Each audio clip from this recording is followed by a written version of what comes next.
Yeah. Here we come again. Yeah, 2022 is going to be just a different year. A different year, not only to you, but to each and every politician. Okay. Just the other day, the so called Azimio completed their launching and relaunching and launching and relaunching, signing and signing from one party to another, where almost the rest of the parties that signed the Azimio thing, all of them, Raila, if you noticed, Raila was the guest of honor, the chief speaker of each and every presidential launching and whatever. Yeah. But it's surprising that throughout this period, Ruto has not committed himself to do these things. He has just waited up to the point where Raila has just completed the relaunching and launching, signing and resigning. Now he has just started. Do you know what? He's a brilliant politician. Why? Because he has just launched the UDA endorsement. UDA, not Kenya Kwanza, which means by the time he'll be launching the Kenya Kwanza, when he'll be picked or endorsed as the flag bearer, believe me, whatever we saw the other day, the Kalonzo signing whatever he does not understand what he signed, then complaining later to the public, then threatening to come out. By the time William Samoei Ruto will be completing the final stage of launching, I tell you, my friend, Azimio will never exist. Nobody's going to remember that Azimio launched everything because they have nothing to launch, not unless they start again. They request even the president to go back to Sagana 4 or 5 or 6. But by the time this gentleman will be completing this, you will never remember anything like Azimio. Listen to this speech, a wonderful speech, well spoken and arranged, point by point, with clarity to each and every Kenyan. This is a movement that nobody's going to stop it. Listen to it, sir. Thank you. The Big Four agenda was abandoned, pushed into the back burner, as execution of its flagship projects was left at the mercy of forces of emergent state capture. Those who remained loyal to our founding vision were shunned, hounded, threatened, and then persecuted. This is how we lost 4 years that would have gifted us with a brilliant blossoming of a beautiful dream which inspired millions of Kenyans in 2013. To his credit, my friend the president did inform me that he needed space to work on his personal legacy as the 4th president.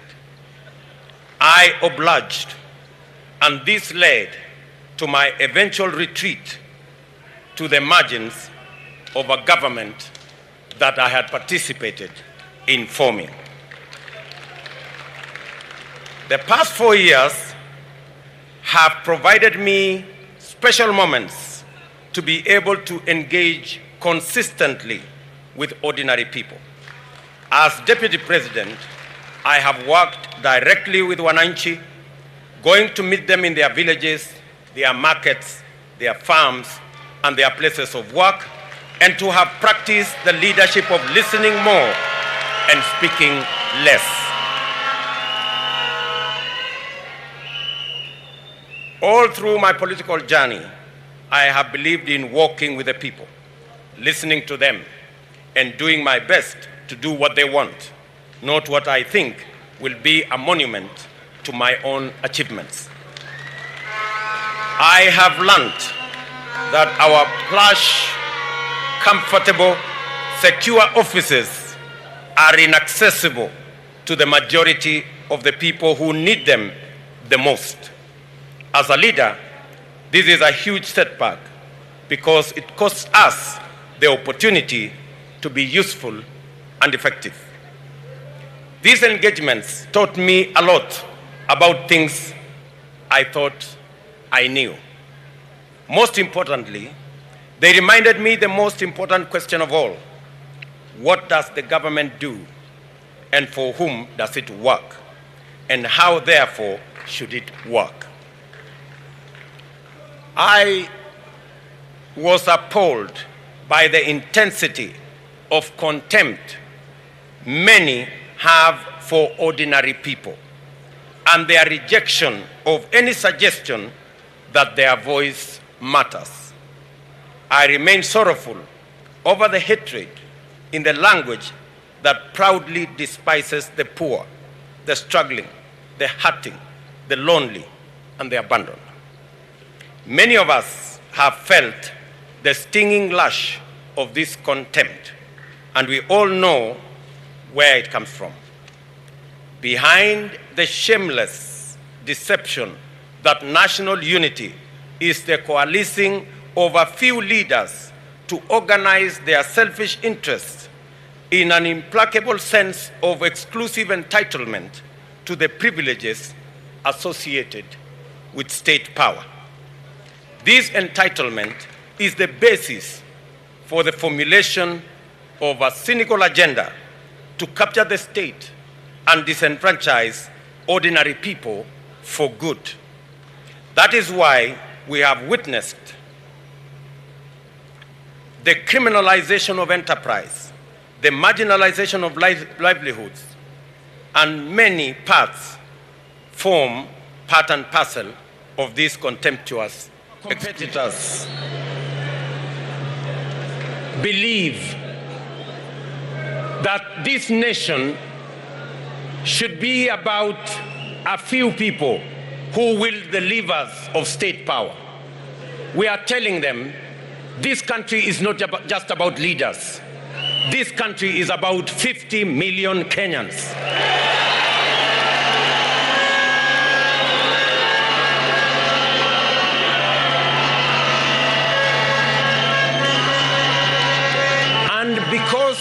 And because it's about 50 million Kenyans, we will not accept to go the journey. They have told us they will bring back the BBI monster because they want to create an imperial presidency.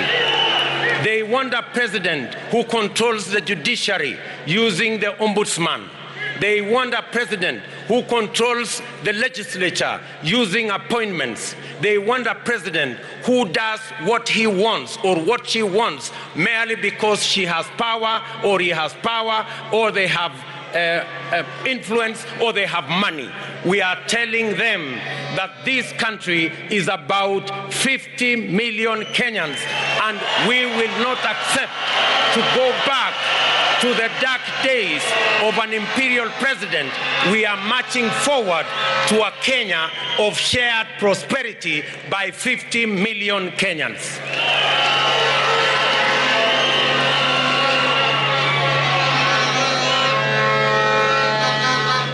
Our competitors believe that this country belongs to those in power. They believe in impunity. They believe in monopolies.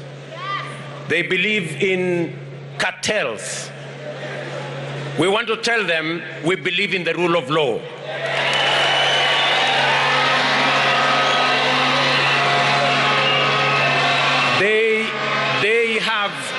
They have weaponized state institutions. They have weaponized the DCI. They have weaponized the EACC. They have weaponized the KRA to run political errands, to dismantle businesses that belong to people who do not worship them. And I want to tell them, country will change. On our first day, we will free the DCI. We will free the KRA from state capture. We will make sure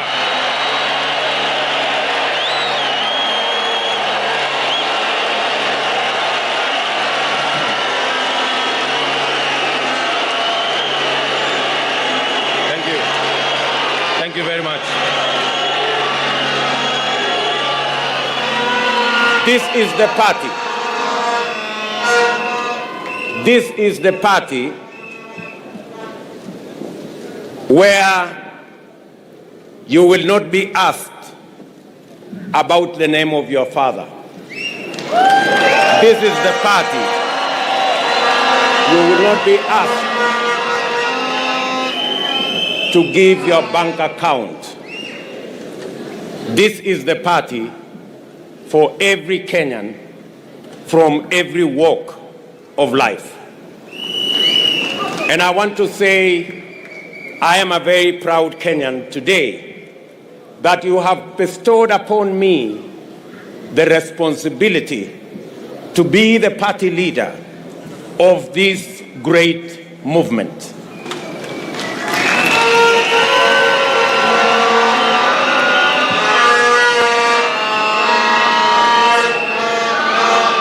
I thank everybody who is with us here today, in person as well as in spirit.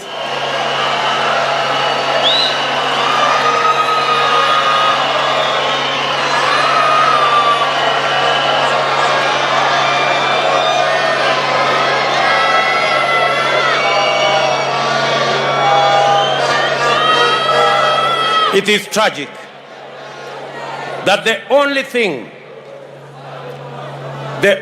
that I can remember on matters to do with the economy that the handshake has done is to borrow 7 trillion in the last 5 years. It is a tragedy that we must investigate.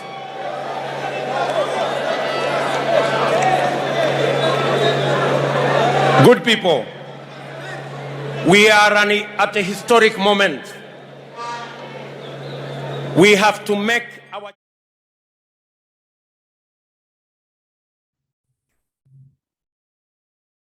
Yes, you have heard by yourself the movement with the powered engine that is William Samoei Ruto. Kindly just subscribe, like, and share for you to get the most timely and factual news from Eagles TV. Thank you very much.